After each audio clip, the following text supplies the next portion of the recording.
March 9, 2023, before markets even opened in New York, venture capital firms across Silicon Valley were sending urgent messages to founders to pull their money out.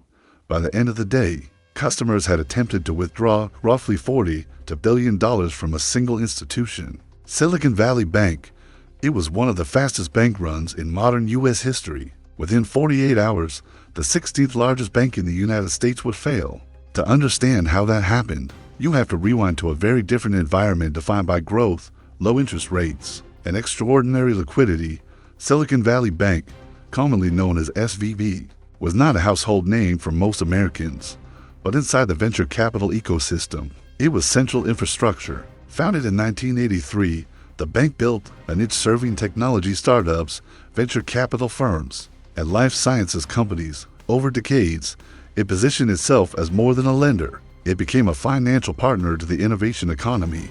That specialization created loyalty. It also created concentration.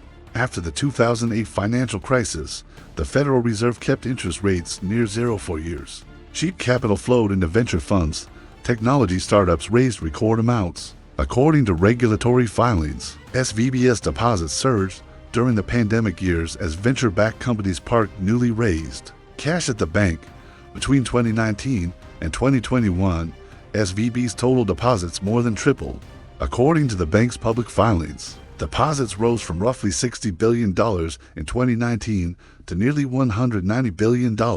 By the end of 2021, this growth was not evenly distributed across retail customers. A significant portion of SVB's deposits came from corporate accounts, many holding balances far above the $250,000 FDIC insurance limit.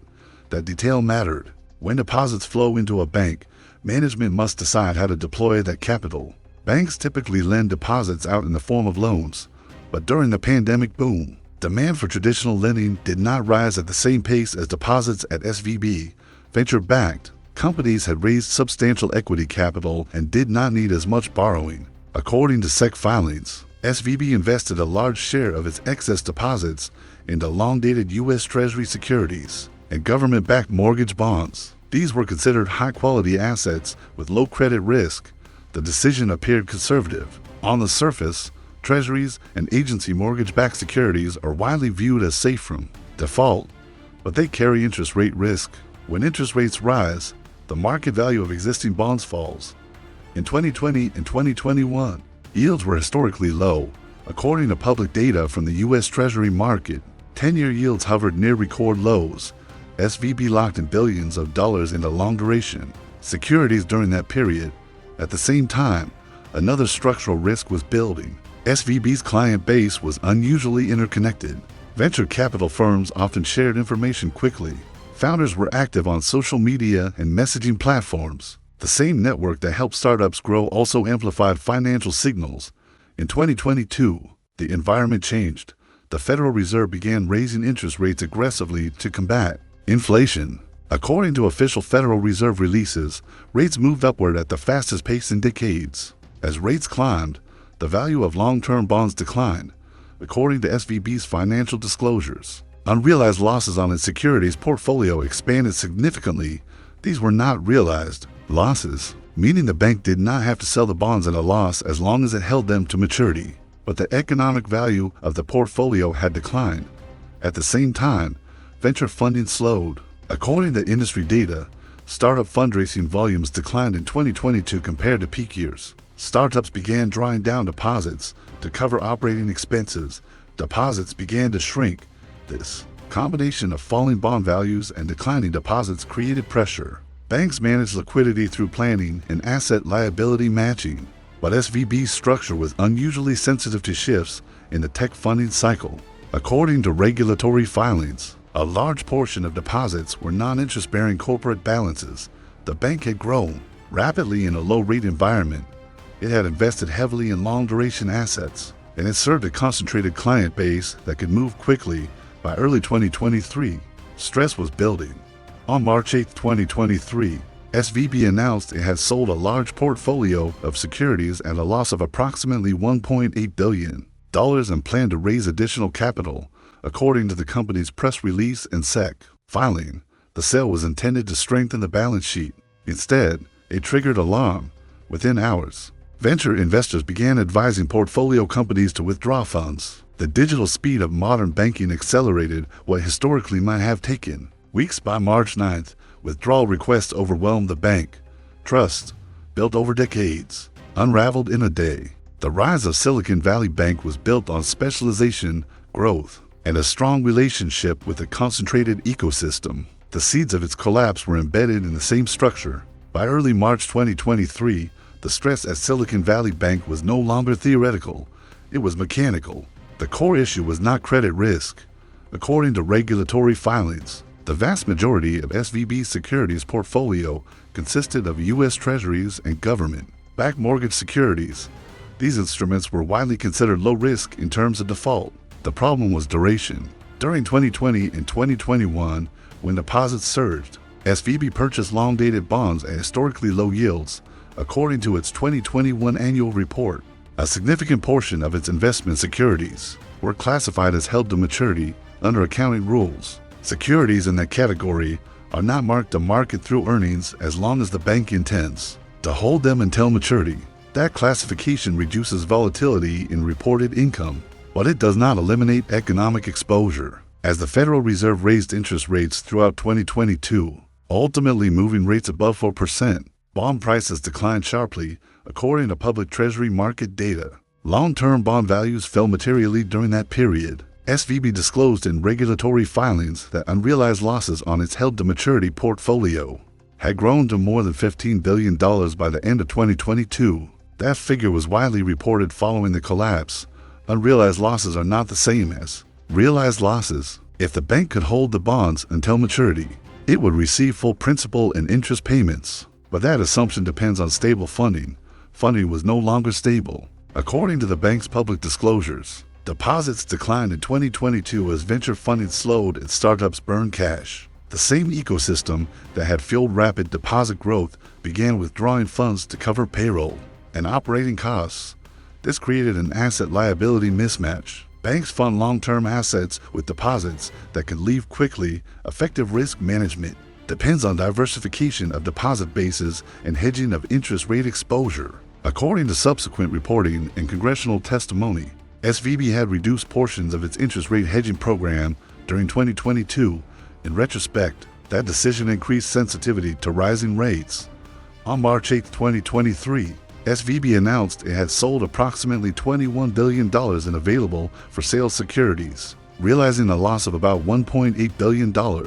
According to its SEC filing, the bank planned to raise more than $1 billion in new capital to offset the loss.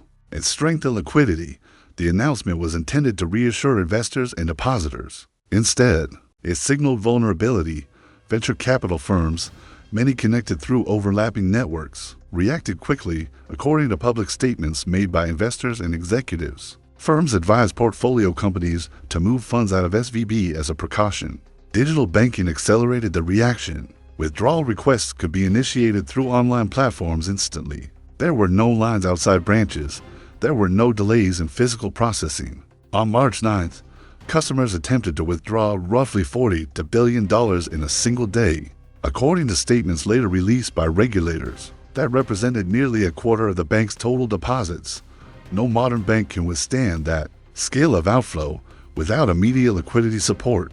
By March 10th, the California Department of Financial Protection and Innovation closed SVB and appointed the Federal Deposit Insurance Corporation as receiver. This was the second largest bank failure in U.S. history. Several structural elements contributed to the speed of collapse. First, deposit concentration. According to regulatory disclosures, a large percentage of SVB's deposits were uninsured. Balances above the $250,000 stick limit created stronger incentives for rapid withdrawal during uncertainty. Second, sector concentration. SVB's client base was heavily concentrated in venture-backed technology and life sciences companies. These clients were connected socially and financially. Third, interest rate risk. The bank's long-duration bond portfolio declined in value as rates rose. While accounting rules allowed those losses to remain unrealized, market participants evaluated the economic reality. Fourth, communication speed. In prior banking eras, panic spread through newspapers and physical cues. In 2023, It spread through encrypted messaging groups, venture networks, and real-time digital transfers. In congressional hearings that followed, regulators acknowledged that supervisory reviews had identified interest rate risk at SVB prior to collapse. According to testimony from Federal Reserve officials, examiners had issued supervisory findings related to liquidity and risk management. The question raised in Washington was not whether SVB held risky credit assets. It did not in the traditional sense. The question was whether risk controls adequately accounted for rising rates. At concentrated deposits, by Friday afternoon on March 10th, customers could no longer access funds. Markets reacted sharply. Shares of regional banks declined across the country as investors reassessed exposure to similar risks. The collapse of SVB was not triggered by loan defaults. It was triggered by a loss of confidence in the bank's ability to meet withdrawals without selling assets at significant losses. The structure that supported rapid growth in a low-rate environment became fragile in a high-rate environment. Part 3 examines the federal response, emergency liquidity programs, and what this failure revealed about modern banking supervision and systemic risk. Friday, March 10, 2023, by mid-morning, Silicon Valley Bank was no longer operating as an independent institution. California regulators closed the bank and appointed the Federal Deposit Insurance Corporation as receiver. At that moment, tens of billions of dollars in corporate deposits were frozen under standard FDIC rules. Deposits are insured up to $250,000 per depositor per institution. According to regulatory disclosures after the collapse, a large majority of SVB's deposits exceeded that threshold. Many startup companies had operating balances in the tens or hundreds of millions of dollars. If those funds were not accessible the following week, payrolls would be missed. Venture-backed firms would be forced into emergency measures. The risk was no longer limited to a single bank. It had the potential to spread across the innovation economy. Over that weekend, federal authorities moved quickly. On Sunday, March 12, 2023, the U.S. Treasury Department, the Federal Reserve, and the FDIC issued a joint statement announcing that all depositors at Silicon Valley Bank would have access to their full funds, including amounts above the insured limit. The agency stated that losses would be covered by the Deposit Insurance Fund, which is financed by bank assessments, not by taxpayers. The decision was framed as a systemic risk exception under existing law. At the same time, the Federal Reserve announced the creation of a new emergency lending facility called the Bank Term Funding Program, or BTFP, according to Federal Reserve documentation. The program allowed banks to borrow against high-quality securities at par value for up to 1 year. This detail was critical. Normally, if a bank needs liquidity and sells bonds in a rising rate environment, it must recognize market losses. Under the BTFP, eligible institutions could pledge U.S. Treasuries and agency securities as collateral and receive funding based on face value rather than current market price. The objective was to prevent forced sales of bonds at depressed values and reduce pressure across the banking system. The collapse of SVB was followed within days by the closure of another regional institution, Signature Bank. Markets reacted sharply. Shares of several regional banks declined as investors reassessed exposure to uninsured deposits and interest rate risk. Deposit flows shifted. According to Federal Reserve data released in subsequent weeks, deposits moved out of smaller regional banks and into larger institutions and money market funds. Corporate treasurers and investors began reevaluating liquidity strategies. Congressional hearings began in late March 2023. Federal Reserve officials testified that supervisors had identified weaknesses at SVB in 2022. According to the Federal Reserve's own supervisory review released in April 2023, examiners had issued findings related to interest rate risk management, liquidity risk, and governance practices. The report acknowledged that while vulnerabilities were known, escalation and enforcement actions were not forceful enough to compel timely remediation. This raised broader regulatory questions. In 2018, changes to U.S. banking law increased the asset threshold for enhanced prudential standards. Banks below $150 billion in assets were subject to less intensive oversight compared to the largest systemically important institutions. SVB, with approximately $209 billion in assets at the end of 2022, fell below the highest regulatory tier. Following the collapse, policymakers debated whether mid-sized banks required stronger stress testing focused on interest rate shocks. and concentrated funding models. The failure did not stem from fraudulent loans or hidden credit losses. According to regulatory filings, the bank's core assets were high-quality government-backed securities. The vulnerability lay in duration exposure combined with a concentrated, uninsured deposit base. Behavioral dynamics also played a role. In a prolonged low-interest rate environment, holding longer-dated bonds provided incremental yield. Reducing hedging exposure can boost short-term earnings. Rapid deposit growth can signal success. Those incentives are not illegal, but they can create blind spots when conditions reverse. When rates rose at the fastest pace in decades, the economic value of long-duration assets declined. When venture funding slowed, deposits contracted. When the bank attempted to reinforce its balance sheet, markets interpreted the move as a warning. Confidence eroded quickly. Digital banking infrastructure compressed the timeline. In previous eras, bank runs involved physical queues. In 2023, billions moved with a few clicks within 48 hours. A four-decade-old institution collapsed. The broader U.S. banking system did not fail. Large banks remained capitalized. Emergency facilities were deployed rapidly. But Silicon Valley Bank's collapse forced regulators, executives, and investors to confront a new reality. Interest rate risk matters even when credit risk appears minimal. Concentration risk matters even when clients are sophisticated. Liquidity risk moves faster in a networked economy. The episode reshaped supervisory discussions around mid-sized banks, stress testing scenarios, and the treatment of uninsured deposits. Silicon Valley Bank's failure was not a replay of 2008.